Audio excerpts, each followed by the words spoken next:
Okay, તો chapter 2 part 3 part 4 કદાચ અવયવ પાડો. તો દ્વિપદીના વર્ગના અથવા તો દ્વિઘાત સમીકરણના જ્યારે અવયવ પાડવાના હોય ત્યારે આપણે પહેલું કામ કરવાનું કે એના પહેલા પદ અને છેલ્લા પદનો ગુણાકાર કરવાનો, એના એવા અવયવ પાડવાના કે જેથી સાદુરૂપ મધ્યમ પદ મળે. તો અહીંયા પહેલું પદ અને છેલ્લું પદ 6, એટલે 6 ગુણ્યા 6 36. હવે 36ના અલગ અલગ અવયવ વિચારવાના. 9 ચોક 36, 6 6 36, 12 તરી 36, 18 દુ 36. તો આ બધી જોડીમાંથી એક જોડી એવી હશે કે જેનું સાદુરૂપ કેટલું મળશે આપણને? 5. દાખલા તરીકે પહેલાં આપણે રેન્ડમલી કોઈ પણ વિચારી લીધું 12 તરી 36, પણ 12 અને 3નો સરવાળો કરો કે બાદ બાકી કરો 5 મળવાના નથી, એટલે આ જોડી આપણા માટે કામની નથી. બીજું આપણે વિચાર્યું 6 6 36, તો અહીંયા પણ સરવાળો કરીએ કે બાદ બાકી કરીએ 5 મળવાના નથી. પછી બીજું વિચારો, ઓકે 18 દુ 36, પણ અહીંયા આપણે સરવાળો બાદ બાકી કરીએ પણ આપણને મળવાના નથી. તો પછી ફાઇનલી વિચારીએ 9 ચોક 36, તો અહીંયાથી બાદ બાકી કરીશું તો +5 મળશે. જો 9માંથી 4 કાઢીશું તો +5 મળશે. જો આ જ દાખલામાં મધ્યમ પદ માઇનસ હોત તો આપણે મોટી સંખ્યા માઇનસ કરતા અને નાની સંખ્યા પ્લસ રાખતા, એટલે કે 4માંથી 9 બાદ કરતા જો મધ્યમ પદ માઇનસ હોત તો. તો અહીંયા આપણી આ જોડી 36ના અવયવની આ જોડી આપણા માટે કામની છે. હવે આ જોડીમાં મધ્યમ પદ જે ચલ ધરાવતું હોય, એક્સ ધરાવતું હોય તો એક્સ, XY ધરાવતું હોય તો XY, Y ધરાવતું હોય તો Y, એ ચલ સાથે આપણે એના આ રીતે લખીશું.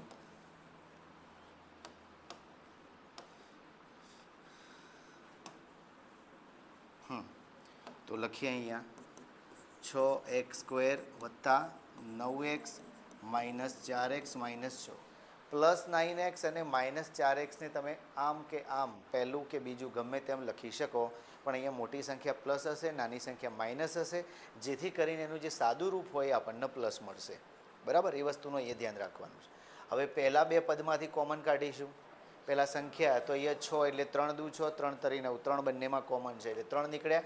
બીજું શું નીકળશે? x નીકળશે કોમન, તો x લખ્યું. હવે 6xમાંથી 3x કાઢ્યા. 6x એટલે શું? 3 દુ 6 અને x × x, આ થયા 6x².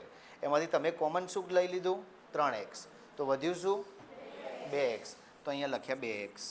પછી 9x, તો 3 તરી 9 ગુણ્યા x, આમાંથી તમે કોમન શું લીધું? 3x. તો વધ્યું શું ભાઈ? 3 વધ્યું. ઓકે. હવે આ બેમાંથી કોમન, પહેલાં તો બંને પદ માઇનસ હોય અથવા તો પહેલું પદ માઇનસ હોય તો અહીંયા માઇનસ આવશે, એટલે અંદરની નિશાની બદલાઈ જશે. તો 4 અને 6માં કોમન શું હોય? વેરી ગુડ, 2 હોય. તો 4xમાંથી 2 કોમન લઈ લઈએ. 4xમાંથી આ 4x, એમાંથી 2 કોમન લઈ લઈએ તો વધ્યું શું? 2x. માઇનસ બાર કાઢી લીધા તો અંદરની નિશાની બદલાઈ જાય, પ્લસ હોય તો માઇનસ થાય, માઇનસ હોય તો પ્લસ થાય. ઓકે, 6 એટલે 3 દુ 6, તમે શું બાર લઈ લીધું? 2. વધ્યું શું? 3. ઓકે. હવે અહીંયા આ જે 2 કૌંસ મળે છે એ 2 કૌંસ સરખા મળવા જોઈએ. જો 2 કૌંસ સરખા મળતા નથી, ઇવન એક કૌંસ પ્લસ મળે છે અને એક કૌંસ માઇનસ મળે છે, તો બી આપણે કંઈક માઇનસ પ્લસની ભૂલ કરી રહ્યા છીએ. બરાબર, તો 2 કૌંસ સરખા મળ્યા, એના પછીની ફોર્મ્યુલા આપણે આપેલી છે, સરખા સરખા કૌંસ એકવાર, જે વધ્યું એ બીજા કૌંસમાં. તો આ સરખા સરખા કૌંસ એકવાર, જે વધ્યું એ બીજા કૌંસમાં. ક્લિયર? ઓકે. તો શું કરવાનું છે? પહેલું સ્ટેપ, પહેલા પદ અને છેલ્લા પદનો ગુણાકાર, પછી એના અવયવ પાડવાના. એ અવયવ એવી જોડીઓ વિચારવાની કે જે જોડીનું સાદુરૂપ મધ્યમ પદ મળતું હોય. ઓકે, એના પછી બીજું જોઈએ. પહેલું સ્ટેપ, પહેલા પદ અને છેલ્લા પદનો ગુણાકાર કેટલો થયો ભાઈ? 6 થયો.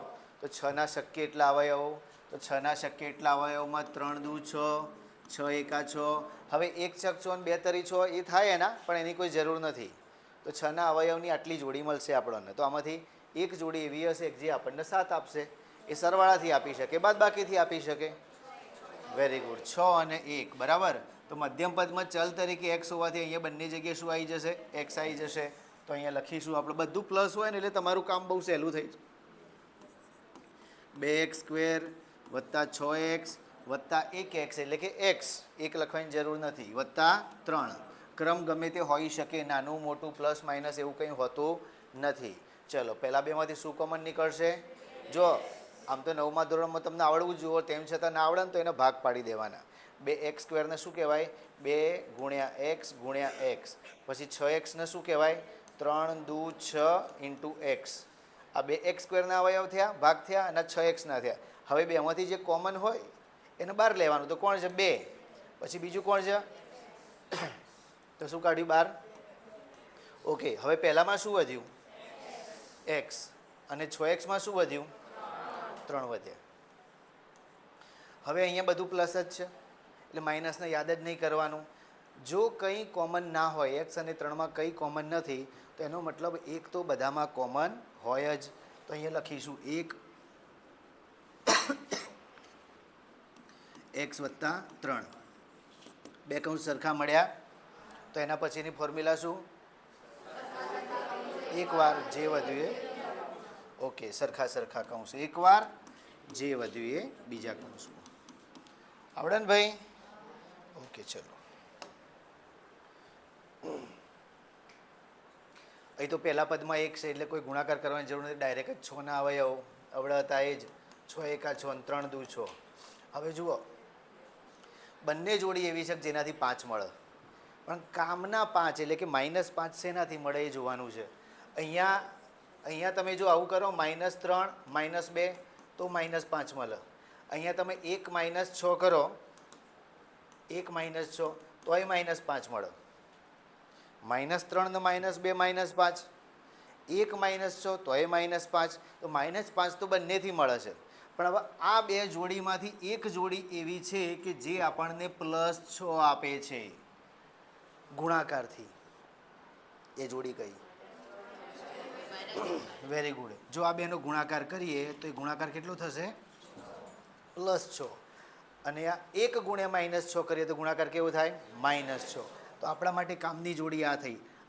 આવો દાખલો હોય ને એમાં બધાને ભૂલ પડે. 9મા ધોરણના લેવલ ઉપર જે દાખલો પૂછે, આમ તો આ 7મા કે 8મા ધોરણનો અવયવ છે, પણ એવો અવયવ પૂછશે કે જેની બે જોડીઓ બનતી હોય ને બે જોડીમાંથી સાદુરૂપ થતું હોય, પણ એક્ઝેક્ટ સાદુરૂપ પ્લસ માઇનસ સાથેનું એક્ઝેક્ટ સાદુરૂપ તો કોઈ એક જોડીથી જ થવાનું છે. તો અહીંયા જોઈશું આપણે y² - 3y - 2y + 6. ચલો આ બેમાંથી શું કોમન કાઢીએ? y. સરસ. પછી અંદર શું વધ્યું? y - 3. અહીંયા માઇનસ હોવાથી માઇનસ કરી દેવાનું. જ્યારે માઇનસ કરીશું તો કૌંસના અંદર નિશાની બદલાઈ જશે. તો કોમન શું કાઢીશું? 2. તો 2 કાઢી લીધા. પછી અહીંયા વધ્યા y, નિશાની બદલાઈ ગઈ. 3 દુ 6 માંથી 2 કાઢી લીધા તો વધ્યા શું? 3. 2 કૌંસ સરખા થયા. ઓકે, હવે સરખા સરખા કૌંસ, એકવાર જે વધ્યું એ બીજા કૌંસમાં. બરાબર? ચલો પછી ઓકે, આગળના 3 દાખલા ગણ્યા, એમાંનામાં શું જુદું દેખાયું ભાઈ? પેલી બધી દ્વિઘાત હતી અને આ ત્રિઘાત બહુપદી છે. ઓકે, તો જ્યારે જ્યારે ત્રિઘાત બહુપદીના અવયવ પાડવાના આવશે, આ દાખલો મિનિમમ 3 માર્કમાં પૂછાય છે. કોઈ વાર 2 માર્કમાં ભાગ્યે કોઈ વાર પૂછાઈ જાય. તો આ દાખલામાં સૌથી પહેલાં તો આપણે નક્કી કરવાનું છે કે એનો એક અવયવ x - 1 છે, x + 1 છે.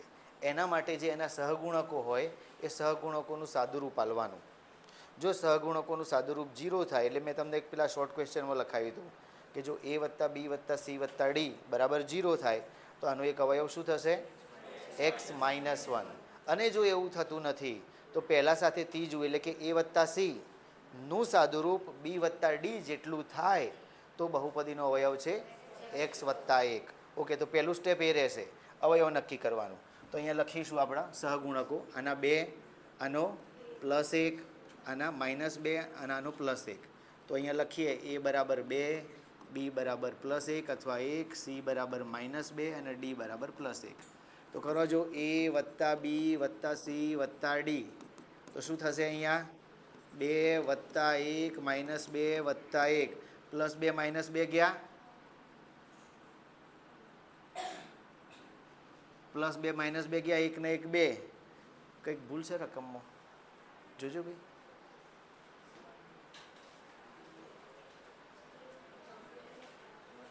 2.4ની છેલ્લી રકમ ચેક કરો. માઇનસ છે છેલ્લું. હા જોઈ લેજો ભાઈ.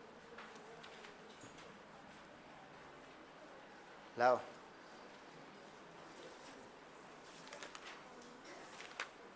2.4મો નહીં, 2.3મો છે. હા 2.3, છેલ્લું પદ માઇનસ છે. ઓકે ચલો ધ્યાન આપજો. છેલ્લું પદ માઇનસ છે ભાઈ. અહીંયા માઇનસ માઇનસ, તો આ થશે માઇનસ, તો અહીંયા થશે માઇનસ. -1 -1 -1 અને અહીંયા -1. ઓકે તો હવે જુઓ, આ +2 -2 0 થયા. એવી રીતે +1 -1 0 થયા. તો આખાનું સાદુરૂપ શું થઈ ગયું? 0. અથવા તમે પ્લસ પ્લસવાળા ભેગા કરો તો 2 ને 1 3, માઇનસવાળા ભેગા કરો તો -2 -1 -3, +3 ને -3 0. તો a + b + c + d નું સાદુરૂપ 0 થયું. તો લખી શકાય અહીં a + b + c + d બરાબર 0. તેથી p ઓફ x નો એક અવયવ, ત્રિઘાત બહુપદી છે એટલે એના અવયવ 3 જેટલા હોઈ શકે. વધુમાં વધુ એના અવયવ કેટલા હોઈ શકે? 3, એટલે કે 3 કૌંસ મળી શકે. પછી જો એના એક સ્ટેપ પછી અવયવ નહીં પડે તો 2 અવયવ મળશે, એટલે કે 2 કૌંસ મળશે. એક અવયવ શું હશે? x - 1 થાય અથવા તો હોય. આ પહેલું સ્ટેપ પૂરું થયું, અવયવ નક્કી કરવાનું. હવે બીજું સ્ટેપ. બીજા સ્ટેપમાં આપણે શું કરવાનું છે? તો આ જે સહગુણકો હતા એ સહગુણકોને આ રીતે અતિ સંક્ષિપ્ત ભાગાકારની રીતમાં લેવાના. તો સહગુણકો લખીશું 2 1 -2 -1. હવે જો અવયવ x - 1 છે તો અહીંયા લખવાનું છે આપણે +1. ફરીથી બધા સહગુણકો લખી દીધા. પછી જે આપણે અવયવ નક્કી કર્યો હતો એ અવયવ જો x - 1 હોય તો અહીંયા લખવાનો છે +1, અને જો અવયવ x + 1 હોય તો અહીંયા લખવાનો છે -1. ચલો અહીંયા લખવાનું છે કમ્પલસરી 0. હવે આપણે સાદુરૂપ આપીએ. ઊભું સાદુરૂપ આલવાનું. સાદુરૂપ એટલે સરવાળો અથવા બાદબાકી, અને એનો જે નીચે આન્સર મળશે એનો આની સાથે ગુણાકાર કરવાનો. તો 2 + 0 કેટલા થશે? 2. પછી આ 2નો ગુણાકાર કરો, 2 × 2. પાછું સાદુરૂપ, બંને પ્લસ એટલે સરવાળો, તો કેટલા? 3. પાછું આ રહ્યો ગુણાકાર, 3 × 3. પછી આ સાદુરૂપ સરવાળો થાય કે બાદબાકી? Very good. 3માંથી 2 જાય તો 1, મોટી સંખ્યા પ્લસ હતી એટલે પ્લસ. પછી 1 × 1 1, -1 ને +1 0. અહીંયા આ 0 મળવો જોઈએ. જો આ 0 મળતો નથી તો આપણે સાદુરૂપમાં કંઈક ભૂલ કરી છે, અથવા તો અવયવ નક્કી કરવામાં કંઈક ભૂલ કરી છે. હવે આ જે નંબર મળ્યા, આ જે સંખ્યાઓ મળી, એ સંખ્યાઓ દ્વિપદીના સહગુણકો મળ્યા છે. દ્વિપદી એટલે કે x² વાળું પદ હોય, x વાળું પદ હોય ને અચળ પદ હોય. તો આ પહેલી જે સંખ્યા મળી ને x² નો સહગુણક મળ્યો, બીજી જે સંખ્યા મળી એ x નો સહગુણક મળ્યો, અને ત્રીજી સંખ્યા મળી એ અચળ પદ મળ્યું. તો આપણે એને એ રીતે ગોઠવવાનું છે. અહીંયા પ્લસ માઇનસ હોય તો એ રીતે પ્લસ માઇનસ બનાવવાનું છે. તો હવે અવયવના સ્ટેપમાં ત્રીજું સ્ટેપ આપણને મળી રહ્યું કે x - 1 પહેલાં જે અવયવ નક્કી કર્યો તો એ, અને પછી એવી દ્વિપદી લખીશું જેના સહગુણકો આર્યા થશે. એવી દ્વિપદી લખીશું. દ્વિપદી હોય તો એના સહગુણકો શું હોય? a b c. એટલે તમને આર્યા a b c મળ્યા છે. તો શું લખીશું અહીંયા? બોલો. 2x² + 3x + y છે ને, તો બધું વાયમાં લખવું પડશે ભાઈ. તો અહીંયા તો પછી અવયવમાં -1 થશે, y - 1 થશે અહીંયા. ઓકે, અહીંયા શું લખીશું? y - 1. ચલો તો અહીંયા એક અવયવ y - 1, અહીંયા 2y² + 3y અને અચળ પદ 1. ઓકે, ડાયરેક્ટ ત્રીજું સ્ટેપ લખીશું. ઉપરના સ્ટેપ હવે આપણે ગુણાકારથી બનાવી દઈશું. એટલે કે 2y² ની સાથે y - 1 નો ગુણાકાર, 3y ની સાથે y - 1 નો ગુણાકાર, 1 ની સાથે y - 1 નો ગુણાકાર. તો અહીંયા લખીએ 2y² y - 1, પછી +3y y - 1, પછી +1 y - 1. કોઈ ગણતરી નથી કરી આપણે હજુ, બરાબર? એમાં હવે ઉપરના સ્ટેપમાં ગુણાકારની ગણતરી થશે. એટલે કે 2y² × y, 2y3, હે ને? ગુણાકાર છે એટલે અહીંયા એક સહગુણક હોય એટલે 2 × 2 થયા, અને y² × y નો ઘન થયો. પછી આ ગુણાકાર કરો તો શું થાય? -2y². એમ કરતા જાઓ ગુણાકાર, 3y². આ ગુણાકાર 3y. બોલતા જાઓ y - 1. ઓકે, 1. હવે આ સ્ટેપના અવયવ પડે છે કે નથી પડતા એ આપણે જોવાનું છે. જો અવયવ પડતા હોય તો હજુ 2 સ્ટેપ થશે, ઘણીવાર નાએ પડતા હોય. જેમ કે આ જ દાખલાની વાત કરીએ તો અહીંયા 2 એકુ 2 ગુણાકાર લાવવાનો, 2ના એવા અવયવ પાડવાના કે જેનું સાદુરૂપ 3 મળે. એ જ 2 એકા 2, 2 ને 1 3. તો y-1 આગળનું તો હવે છેક સુધી એમને એમ લખતા જઈશું દાખલો પૂરો થાય ત્યાં સુધી. અને અહીંયા જે અવયવ પાડ્યા 2y², 2 એકા 2 એટલે 2 અને 1, તો અહીંયા આવશે 2y પ્લસ 1y એટલે કે y પ્લસ 1. ચલો આ રહ્યું y-1, કોમન કાઢવાવાળી રીત થઈ ગઈ. આ દ્વિઘાત બહુપદી બની ગઈ આટલેથી. તો 2y કોમન કાઢ્યો તો અંદર આવશે y પ્લસ 1. અહીંથી કંઈ કોમન નથી તો +1, તો અંદર વધ્યું y પ્લસ 1. સરખા સરખા કૌંસ બન્યા, એને એકવાર આ રહ્યું પહેલાં y-1, પછી આ સરખા સરખા કૌંસ એકવાર y પ્લસ 1, અને જે વધ્યું એ બીજા કૌંસમાં એટલે કે 2y પ્લસ 1. તો આ 3 કૌંસ એના 3 અવયવ થયા. જેમ કે કોઈ સંખ્યા હોય કે 45, તો કેમ લખીએ 3 ગુણ્યા 3 ગુણ્યા 5, એના 3 અવયવ થયા. એવી રીતે આ એક ત્રિઘાત બહુપદી હતી, એના 3 અવયવો થયા, y-1, y પ્લસ 1 અને 2y પ્લસ 1. જો આમાંથી કોઈ પણ બહુપદી વડે એની શેષ શોધવામાં આવે તો શેષ કેટલી મળશે? 0 મળશે. દાખલા તરીકે આનાથી શેષ શોધવી હોય તો તમારે p(1) વેલ્યુ શોધવી પડે. આનાથી શેષ શોધવી હોય તો p(-1) વેલ્યુ શોધવી પડે. આનાથી શેષ શોધવી હોય તો p(-1/2) વેલ્યુ શોધવી પડે. આ બહુપદીમાં એનાથી કિંમત મૂકો તો એનું સાદુરૂપ કેટલું થવું જોઈએ? 0 થવું જોઈએ. ચલો આપણે એવું કરીએ એક દાખલામાં. બહુપદી યાદ રાખજો, 2y³ + y² - 2y + 1. 2y³ + y² - 2y - 1. 2y³ y² 2y 1. Okay, હવે આમાંથી ગમે તે એકમાંથી ચેક કરીએ. આમાં કરીએ ને ચેક કે આના વડે ભાગીએ તો શેષ 0 મળે છે કે નહીં. હવે આના વડે ભાગીએ અને શેષ શોધવી હોય તો આપણે શોધવાનું છે p(-1/2). ચલો, તો p(-1/2), તો 2-1/2 ઘન વત્તા -1/2 વર્ગ -2 -1/2 -1. તો શું કર્યું આપણે આ સ્ટેપમાં? જ્યાં જ્યાં y હતો ત્યાં -1/2 લખી દીધા. પહેલાં કૌંસનું સાદુરૂપ તો 2 એમના એમ, તો -1 ઘન -1, નીચે 2 ઘન 8. આ દાખલાનો ભાગ નથી, આ એક વેરીફાઈ કરીએ છીએ કે જે અવયવ મળે છે એ અવયવથી જો શેષ શોધવામાં આવે તો એ 0 મળે છે કે નહીં. બરાબર, દાખલો તો આપણો પૂરો થઈ ગયો છે. ચલો અહીંયા માઇનસનો વર્ગ પ્લસ થઈ જશે 1/4, માઇનસ માઇનસ પ્લસ 2 ઉડી ગયા એટલે ખાલી શું વધ્યું? 1, અને છેલ્લે -1. ચલો અહીંયા છેદ ઉડશે તો આ કેટલા થઈ ગયા? 2 ચોક 8. શું વધ્યું? -1/4 +1/4. આ તો +1 ને -1 ત્યાં ઉડી ગયા, તો આ અહીંયા ઉડી ગયા, તો બધું સફાચટ થઈ ગયું. તો 0 મળ્યું. આ શું મળ્યું આપણને? શેષ મળ્યું. એટલે આપણે જે અવયવ ત્રણ અવયવ થયા એમાંથી કોઈ પણ એક અવયવથી તમે શેષ શોધો તો શેષ 0 થવી જોઈએ. આ ખાલી આપણે વેરીફાઈ કર્યું. આપણે પરીક્ષામાં વેરીફાઈ નહીં કરવાનું. ચલો, તો રકમ જોઈને જ ખ્યાલ આવી જાય કે અહીંયા એક અવયવ x + 1 થાય. x - 1 થવા માટે સાદુરૂપ 0 થવું જોઈએ. સાદુરૂપ 0 થવા માટે ક્યાંક તો બાદબાકીની નિશાની હોવી જોઈએ ને. બધું વધતું જ જાય, બધું પ્લસ જ હોય તો માઇનસ થાય જ નહીં. માઇનસ થાય નહીં તો 0 થાય નહીં. એટલે આ રકમ જોઈને ખ્યાલ આવી જાય કે આનો એક અવયવ x + 1 હોઈ શકે. બરાબર, પછી x + 2 x + 3 એ બધું હોય, પણ 9મા ધોરણના લેવલમાં એ નથી લેતા. ઓકે, તો સૌથી પહેલાં સહગુણકો લખો ભાઈ. 1, 13, 32 અને 20. તો a = 1, b = 13, c = 32 ને d = 20. તો એ લખીએ અહીં a + c. બોલો ભાઈ, 1 + 32 = 33, અને b + d કેટલા થશે? 13 + 20 = 33. તો લખીએ અહીં a + c = b + d. થયું ને? a નો c નો સરવાળો, b નો d નો સરવાળો કેવો થયો? સરખો.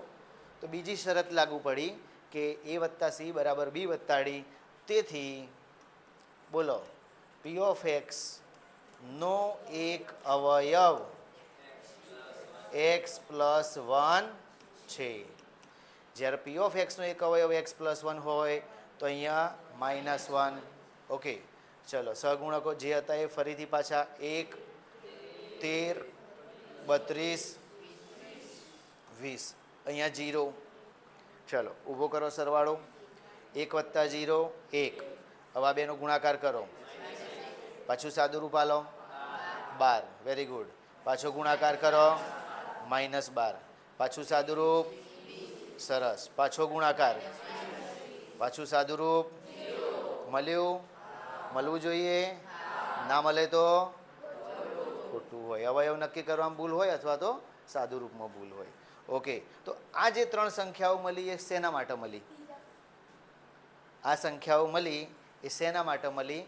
તો જે બીજો અવયવ થશે દ્વિપદીનો વર્ગવાળો, બીજો અવયવ થશે દ્વિઘાતવાળો, એ દ્વિઘાતના સહગુણકો મળ્યા એ, બી અને સી. તો અહીંયા લખી શકીએ આપણે ડાયરેક્ટ ત્રીજું પદ. એક અવયવ આપણો કયો નક્કી થયો હતો? X plus 1. પછી બીજા કૌંસમાં આ સહગુણકો સાથેની દ્વિપદી બનાવીશું આપણે. તો 1x², એટલે આપણે ખાલી શું લખીશું? x². પછી બધું પ્લસ જ છે ને, પ્લસ 12x પ્લસ 20. હવે એના ઉપરનું સ્ટેપ ગોઠવણીથી બનશે. બોલતો સાહિલ, ઉપરનું સ્ટેપ અહીંયાનું ગોઠવણી કરાવો. યસ સાહિલ પટેલ, બોલો. પહેલા પદ જોડે કૌંસ, બીજા પદ જોડે કૌંસ, ત્રીજા પદ જોડે કૌંસ. હા,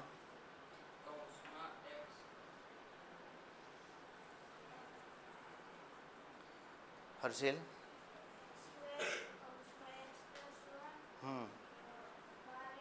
વત્તા 12x. Okay, very good. બોલ હવે તું.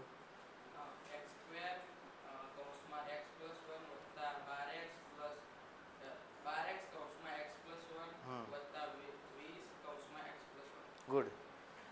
x² x પ્લસ 1 વત્તા 12x x પ્લસ 1 વત્તા 20 x પ્લસ 1. હવે આ બધું અંદર ગુણાકાર કરીશું આપણે, બરાબર? ચલો સાહિલ, પ્રજાપતિ સાહિલ. x ઘન. ઓકે, x², પછી પ્લસ 12x², પછી 12x. Okay, good. Plus 20x plus 20. સરસ, બેસો. તો ઉપરના સ્ટેપ તો ઔપચારિક સ્ટેપ છે, એ પૂરા કર્યા આપણે, બરાબર? ખાલી નહીં રાખવાના કોઈ દિવસ. પરીક્ષક ત્યાં જોવા જવાના જ નથી. પરીક્ષક સીધું આ સ્ટેપ જોશે અને તમારું જવાબનું સ્ટેપ જોશે, અને અહીંયા 0 મળે છે કે નહીં એ ચેક કરશે. એ તો આ 3 સંખ્યાઓ જુઓ ને એને ખબર પડી જાય. ક્યાં હો ગયા? હા, આ 3 સંખ્યાઓ જોશે ને ખબર પડી જશે કે દાખલામાં દમ છે કે નહીં. ઓકે, હવે દ્વિઘાત બહુપદી આવી ગઈ આપણા જોડે. તો દ્વિઘાત બહુપદીના અવયવ પ્રથમ પદમાં તો 1 આપ્યો છે એટલે એને કંઈ જોવાની જરૂર નથી. 20ના એવા અવયવ પાડીએ. સાદું રૂપ કેટલું થાય? 12. 10 દુ 20, 10 ને 2 12. ઓકે, તો જુઓ હું તમને ડાયરેક્ટ કહું કે જ્યારે પહેલું પદ દ્વિઘાત બહુપદીમાં, જ્યારે પહેલું પદ, બરાબર ધ્યાન આપજો, એકદમ ધ્યાન આપજો, જ્યારે પહેલું પદ x² હોય તો તમે એવો અવયવ સમય બચાવવા માટે ડાયરેક્ટ લખી શકો. પહેલું પદ શું હોવું જોઈએ? x² અથવા y², t², જે બી બહુપદી હોય. જો પહેલું પદ 1x², 1y², t² એવું હોય તો તમને ખબર પડી કે 10 દુ 20, 10 ને 2 12 મળી જાય છે. તો તમે સિમ્પલી આવું કરી શકો. અહીંયા 2 સ્ટેપ આપણા વચ્ચે કટ થઈ ગયા, તો ભૂલ પડવાની શક્યતાઓ કટ થઈ ગઈ. પણ શરત માત્ર એટલી કે પહેલું પદ શું હોવું જોઈએ? x². અને આગળ નામ નહોતું, 2 હતો ને આગળ, એટલા માટે આમાં ડાયરેક્ટ ના થાય. પણ પહેલામાં શું હતું? x² હતું. તો જ્યારે જ્યારે પહેલું પદ આવું x² હોય ને ત્યારે તમે એવી રીતે ડાયરેક્ટ લખી શકો. એવા 1-2 ઉદાહરણ તમને આપું. આ જવાબ આવી ગયો છે આનો, બરાબર? તમને એવા 1-2 બીજા ઉદાહરણ આપું. જેમ કે આમાં પહેલું પદ x² છે. હવે તમે 18ના એવા અવયવ વિચારો કે સાદું રૂપ 9 થાય. 6 તરી 18, 6 ને 3 9. તો અહીંયા લખી જ દેવાનું કેટલા કીધા 6 x વત્તા 3 6 તરી 18 6 3 9 બરાબર. પહેલા સ્ટેપમાં કરીએ તો આમ થાય ને એક્સ સ્ક્વેર વત્તા 6x વત્તા 3x વત્તા 18. હા, પછી 2 માર્કનો દાખલો પૂછાયો કે ના અવયવ પાડો તો આટલું કરીને ના આવી જતા પાછા, નકર અગેન પાછો સેમ પ્રશ્ન થશે ને અમુક તો પાછા રકમે લખતા નહીં, એટલે એ તો આટલું જ લખીને આવશે હે. એટલે એટલાના તો 2 માર્ક હાલતા પેલા થોડું આમ એવું થાય, ઈગો હર્ટ થઈ જાય. એક્સ કોમન કાઢો ચલો, તો એક્સ કોમન કાઢ્યો એક્સ વત્તા 6 વત્તા 3 કોમન કાઢ્યા એક્સ વત્તા 6 સરખું એક વાર જે વધ્યું એ બીજા કૌંસમાં. તો આટલું કર્યા પછી આપણને જવાબ તો એ જ મળવાનો છે. તો ત્રિઘાત બહુપદીનું પહેલું સ્ટેજ પૂરું થાય, આર્યું પહેલું સ્ટેજ. ત્રિઘાત બહુપદીનું આ પહેલું સ્ટેજ પૂરું થાય પછી જ્યારે આના અવયવ પાડવાનો વારો આવે અને જો પહેલું પદ તમને આવું દેખાઈ ગયું તો આપણે એને ડાયરેક્ટ લખી શકીશું. આ જ વસ્તુ માઇનસ પ્લસમાં બી થાય. જેમ કે એવી એક રકમ લઈએ આપણે કે માઇનસ પ્લસમાં આ જ વસ્તુ હોય તો x square minus 2x minus 15. Okay, પહેલું પદ એક્સ સ્ક્વેર છે તો આના અવયવ ડાયરેક્ટ થવાના છે. તો તમે 15ના અવયવ વિચારો તો 15ના અવયવ 5 તરી 15, 5માંથી 3 જાય તો 2, 5માંથી 3 જાય તો +2. તમારે કેવા 2 જોવો છે? તો આપણે ઊંધું કરી દઈએ. હા, તો આના અવયવ થયા x + 3 x - 5. 3માંથી 5 જાય તો -2, 3 ગુણ્યા -5 -15. મધ્યમ પદ સાદુરૂપથી મળશે, સરવાળા બાદબાકીથી મળશે, અને અંતિમ પદ ગુણાકારથી મળશે. અંતિમ પદ પ્રોડક્ટ છે. આપણે આર્યું નહીં લખતા, આર્ય બહુપદી, આર્યું નિત્ય સમજ છે. આ મધ્યમ પદમાં જેનો સરવાળો થયો એ બેનો ગુણાકાર અંતિમ પદ. આ કરેલું છે ને તમે. મધ્યમ પદમાં તમે જે બેનો સરવાળો કરો, સરવાળો એટલે સાદુરૂપ થાય. પછી 2 પ્લસ હોય તો સરવાળો થાય, 2 માઇનસ હોય તો સરવાળો થાય, 1 પ્લસ અને 1 માઇનસ હોય તો બાદબાકી થાય.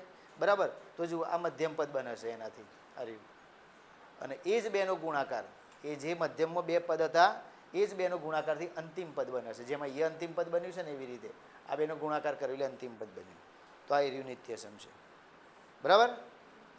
ઓકે, પ્રયોગો કરતા રહેવાનું ભાઈ ગણિતમાં, તો ગણિત વધારે ક્લિયર થશે તમારે. પછી છે ભાઈ એક અગત્યનું પરિણામ. આપણે 3 સંખ્યાઓનો ઘન હોય ને એમ કીધું કે નિત્યસમના ઉપયોગથી, નિત્યસમની મદદથી એનું સાદુરૂપ આપો. તો એક આર્યું નિત્યસમ છે. શું હતો એનો જવાબ યાદ કરો? કાલે સમજાવ્યું હતું પણ આજે ફરીથી. x + y + z બીજા કૌંસમાં x² + y² માઇનસ, સરસ, વેરી ગુડ. હવે x, y અને z શું છે? તો 3 સંખ્યાઓ છે.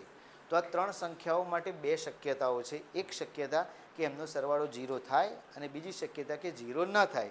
હવે જો 0 થાય તો એના માટેની શક્યતા શું? કે જો આ 3 સંખ્યાઓ x, y, z 3 સંખ્યાઓનું સાદુરૂપનો સરવાળો 0 થાય છે તો આ 0 થશે તો એ ઇસકો ભી લે ડૂબેગા. આખી જમણી બાજુ શું થઈ જશે? 0. તો આખી જમણી બાજુ 0 થઈ જશે તો x3 + y3 + z3 -3xyz બરાબર શું થઈ ગયું? 0. હવે -3xyz સામે જશે તો શું થઈ જશે ભાઈ? પ્લસ થશે. તો -3xyz અહીંથી અહીં જશે તો એરિયા થઈ જશે પ્લસ.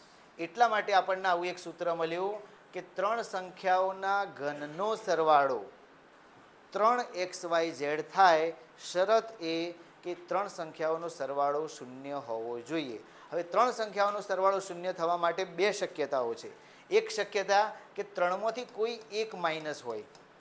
3 3 પ્લસ હશે તો જવાબ 0 નહીં થવાનો, 3 3 માઇનસ હશે તોય જવાબ 0 નહીં થવાનો. તો પહેલી શક્યતા કે એક સંખ્યા માઇનસ હોય અને બીજી શક્યતા કે 2 સંખ્યા માઇનસ હોય.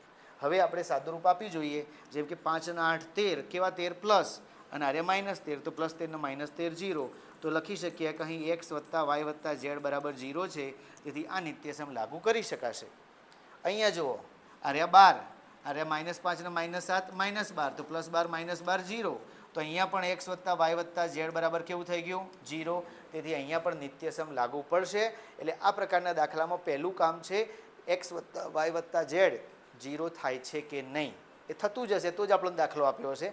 પણ આપણે વેરીફાઈ કરવું પડે, આપણે લખવું પડશે કે અહીં એક્સ બરાબર આટલા, વાય બરાબર આટલા, ઝેડ બરાબર આટલા, અહીં એક્સ વત્તા વાય વત્તા ઝેડ બરાબર 0 અને તેથી એક્સ ઘન વત્તા વાય ઘન વત્તા ઝેડ ઘન બરાબર 3xyz. બરાબર, અહીંયા લખીશું. અહીં પહેલાં 3ની કિંમતો લખી દઈએ આપણે. એક્સ બરાબર 5, વાય બરાબર 8 અને ઝેડ બરાબર -13.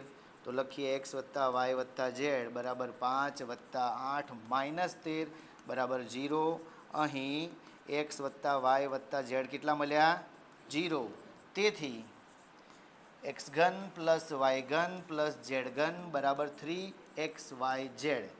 સમજાય છે કે નહીં ભાઈ? ઓકે, તો હવે કિંમતો મૂકો. આ 3 એક્સ કેટલા હતા? 5, વાય કેટલા હતા? 8 અને ઝેડ -13. આનો ગુણાકાર કરો એટલે માઇનસમાં જવાબ અહીંયા મળવાનો છે આપણને. એક સંખ્યા માઇનસ હોય તો માઇનસમાં જવાબ મળવાનો છે, બે સંખ્યા માઇનસ હોય તો પ્લસમાં જવાબ મળવાનો છે. ચલો બાજુવાળું ફટાફટ કરી દઈએ આપણે. ચલો સૌથી પહેલાં તો એક્સ બરાબર લખીશું 12, વાય બરાબર -5, ઝેડ બરાબર -7. એક્સ વત્તા વાય વત્તા ઝેડ બરાબર 12 -5 -7 બરાબર 0. અહીં એક્સ વત્તા વાય વત્તા ઝેડ બરાબર 0. તેથી એક્સ ઘન પ્લસ વાય ઘન પ્લસ ઝેડ ઘન બરાબર 3xyz. પછી 3xyzના નીચે બરાબર કરતું જવાનું. તેથી એક્સ ઘન પ્લસ વાય ઘન પ્લસ ઝેડ ઘન બરાબર 3xyz. બરાબરના નીચે બરાબર કરીને સિક્વન્સમાં ગણવાનું. સાહિલ અને વિમન નહીં ઉડાડવાનો. ચલો ઘણો લખો કિંમતો. એક્સ કેટલા ગણ્યા? 12, વાય -5 અને ઝેડ -7. આ બધાનો ગુણાકાર કરીશું એટલે આપણને અહીંયા પ્લસમાં જવાબ મળશે. 2 વખત માઇનસ છે એટલે પ્લસમાં મળશે, 1 વખત માઇનસ હોય તો માઇનસમાં મળશે. ઓકે, ચલો તો ફાઇનલી આ દાખલો પહેલી પરીક્ષાથી દરેક વખતે ઘણી બધી ટેસ્ટમાં ઘણી બધી વખત પરીક્ષામાં આ દાખલો વારંવાર જોવા મળ્યો છે. ઘણા બધા તો આ દાખલો મોઢે પણ થઈ ગયો હશે, ઘણા બધા એવાય હશે કે હજુ આ દાખલાને જોઈને મોઢું બગાડતા હશે. પણ એવું કશું કરવાની જરૂર નથી, ખાલી એક સૂત્ર યાદ રાખવાનું છે. આપણે પહેલાં જે ગણ્યો હતો ને એમાં આ જમણી બાજુ ઉપરથી ડાબી બાજુ કરી હતી. હવે આપણે ઊંધું ગણીએ, ડાબી બાજુ ઉપરથી જમણી બાજુ કરીએ. બરાબર, બંનેમાં જવાબ સેમ આપવાનો છે. ચકાસવાનું છે એટલે કે ડાબી બાજુ બરાબર જમણી બાજુ થાય છે કે નહીં. તો અહીંયા ડાબી બાજુ શું આપી આપણને? એક્સ ઘન પ્લસ વાય ઘન પ્લસ ઝેડ ઘન -3xyz. હવે ચાલો આનું નિત્યસમ બોલો.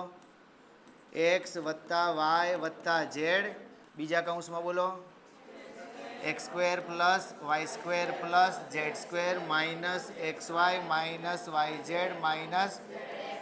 ઓકે, હવે શું કરી શકીએ આપણે કે 1/2 વડે ગુણીએ.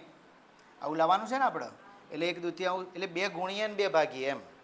કોઈ પણ સંખ્યાને 2 ગુણીએ પણ એની કિંમત ના બદલવા દેવી હોય તો આપણે ગુણવું પડે અને ભાગવું પડે. તો 2 ગુણીએ અને 2 ભાગીએ. તો આ રહ્યું એક્સ વત્તા વાય વત્તા ઝેડ. હવે જે 2 ગુણીએ છે ને એ અહીંયા ગુણીએ છે. આમ આ 2 ગુણ્યા અને આ 2 ભાગ્યા એટલે એની કિંમતમાં કોઈ ચેન્જ થવાનો નથી. x² plus y² plus z² -xy minus yz minus zx. Confuse થવાની જરૂર નથી. ફરીથી એકવાર સમજી લઈએ. પહેલાં તો ડાબી બાજુ લખી, પછી ડાબી બાજુનું સૂત્ર તો આવડે જ છે આપણને. ઓકે, સૂત્ર લખ્યું, પછી 2 ગુણ્યા અને 2 ભાગ્યા. 2 ગુણ્યા અને 2 ભાગ્યા, બાકી બધું એઝ ઇટ ઇઝ છે. ઓકે, હવે આ ભાગાકારવાળા 2 અને આ પહેલા પદને કશું જ કરવાનું નથી આપણે, પણ આ જે 2 ગુણ્યા છે ને એના અંદર લઈ જઈશું. હજુ તો દરવાજાને બહાર પડ્યા છે ને, એને બધાના ઘેર ઘેર દરવાજા ખોલી ના લઈ દઈએ. લ્યો ભાઈ, ચલો આપો. 2x², 2y², 2z², 2xy, 2yz, 2zx. બધાના ઘેર બગડો પહોંચી ગયો. ઓકે, ચૂંટણીનું ચવાણું પહોંચી ગયું બધાને ઘેર. સરસ. હવે જે 2x² 2y² ને 2z² એને તોડી કાઢીને એક એક કરી દઈએ. 2x² ને x² પ્લસ x² કહેવાય, 2y² ને y² પ્લસ y² કહેવાય, અને 2z² ને z² પ્લસ z² કહેવાય. તો આપણે શું કરીએ છીએ હવે અહીંયા જોજો, ખાલી પદોની ગોઠવણી છે, ગણતરી જેવું તો કશું છે નહીં. તો એક x² હું લખું છું, યાદ રાખવાનું. એક x² લખ્યું ને જોડે હું લખું છું આ રહ્યું પદ -2xy, અને આમાંથી એક y² લખ્યું. હજુ એક x² અને એક y² આપણા જોડે ઉધાર પડ્યો છે. એક વાપર્યો ને હજુ એક જમા પડ્યો છે, સોરી ઉધાર નહીં. ઓકે, હવે ફરીથી લખી દીધું વાય સ્ક્વેર. હવે એના જોડે હું લખું છું આ રહ્યું પદ -2yz અને લખ્યું ઝેડ સ્ક્વેર. હવે ફરીથી લખું છું ઝેડ સ્ક્વેર -2zx અને એક એક્સ સ્ક્વેર પડ્યો હતો ને આપણો જમા, એ વાપરી દીધું. જોઈ લો, એક્સ સ્ક્વેર 2 વખત આવી ગયો, વાય સ્ક્વેર 2 વખત આવી ગયું, ઝેડ સ્ક્વેર 2 વખત આવી ગયું, 2xy આર્યું, 2yz આર્યું, 2zx આર્યું. ફેમિલીને ફેલાઈ દીધી આપણે, બધી ભેગી ભેગી ફેમિલી રહેતી હતી, ઝઘડા થતા હતા, બધાને જુદો જુદો ઘર બનાવેલો. જો તમે તમારા ઘેર સુખીથી રહો. હવે આ એક ફેમિલી થઈ ગયું, આ એક ફેમિલી થઈ ગયું ને આ એક ફેમિલી થઈ ગયું. દરેકને જોઈને તમને ખબર પડી જવી જોઈએ કે ભાઈ આ તો પેલી પૂર્ણ વર્ગ બહુપદી છે આ તો, હે ને? તો આને લખીએ એમના એમ, પછી બોલતા જાઓ. આને શું કહેવાય? x - y કૌંસનો વર્ગ. આને શું કહેવાય? y - z કૌંસનો વર્ગ. અને આને શું કહેવાય? z - x કૌંસનો વર્ગ. ઓકે, બોલો તાણ સાબિત શું કરવાનું છે? તું સાબિત ક્યાં કરના ચાહતે હો? એ જ તો કરવાનું હતું સાબિત. તો આટલે લખી દેવાનું મસ્ત મજાનું જબા, આમ ડાબી બાજુ બરાબર જમણી બાજુ. પેલી રીતમાં એવું હતું કે ગુણાકાર તમારે વધારે કરવા પડે છે આમ જવામાં, અને એમાં પ્લસ માઇનસ તમારે ઘણા બધા ઉડાડવાના છે. પણ એ દાખલો તમે અનેક વખત ગણેલો છે અને તમને જો એ આવડી જ ગયો હોય ને એ રીતે ગણવો હોય તો એ રીતે, અને જો આ રીતે ગણવો હોય તો ફરીથી એકવાર સમજાવી દઈએ. જો કે ફરીથી સમજાવવાની જરૂર નથી, તમે વિડીયો જોઈ શકો, તેમ છતાં હું ફરીથી સમજાવી, કારણ કે હું સમજાવ્યા વગર રહી નહીં શકું. અહીં સુધી ઓકે, 2 ગુણ્યા 2 ભાગ્યા, પછી એ બગડાને અંદર આપી દીધો, બધાને 2 2 2 2 2 લ્યો બગડા દીધા. હવે 2x સ્ક્વેર છે ને, હવે આપણે શું કરવાનું છે? આને થોડી વાર માટે ભૂલી જઈએ. આ 2 -2xy ના આજુબાજુ x સ્ક્વેર ના y સ્ક્વેર, પછી -2yz ના આજુબાજુ y સ્ક્વેર ના z સ્ક્વેર, અને zx ના આજુબાજુ z સ્ક્વેર અને x સ્ક્વેર. એટલે ઓટોમેટિક બધું સેટ થઈ જશે. 2x સ્ક્વેર 2y સ્ક્વેર ને 2z સ્ક્વેર ઓટોમેટિક સેટ થઈ જશે. અને એના પછી શું? તો એના પછી હોયથી જવાબ લખી દેવાનો, જમણી બાજુ લખી દેવાની. ઓછા સમયમાં પચશે. પહેલી વાર કદાચ આપણા ડાબી બાજુથી જમણી બાજુની આ રીતે આપણે પહેલી વાર ગણીએ, અત્યાર સુધી આપણે આમ ગણતા હતા. એટલે પહેલી વાર જો એટલે તમને થોડું કન્ફ્યુઝન લાગે, પણ 1 2 વાર ગણો તો ઓકે થઈ જાય, બરાબર. આ જલ્દી પતા, આમાં બહુ કન્ફ્યુઝ ના થાય, પરીક્ષામાં ભૂલ પડવાની શક્યતા ઓછી થઈ જાય અને ઓછા સમયમાં પૂરું થાય. એટલે તમે એને આ રીતે ગણી શકો છો. 1 2 વાર પ્રેક્ટિસ કરી લેજો. ઓકે, તો અહીંયા બીજા ચેપ્ટરનો અંત લાવીએ છીએ આપણે.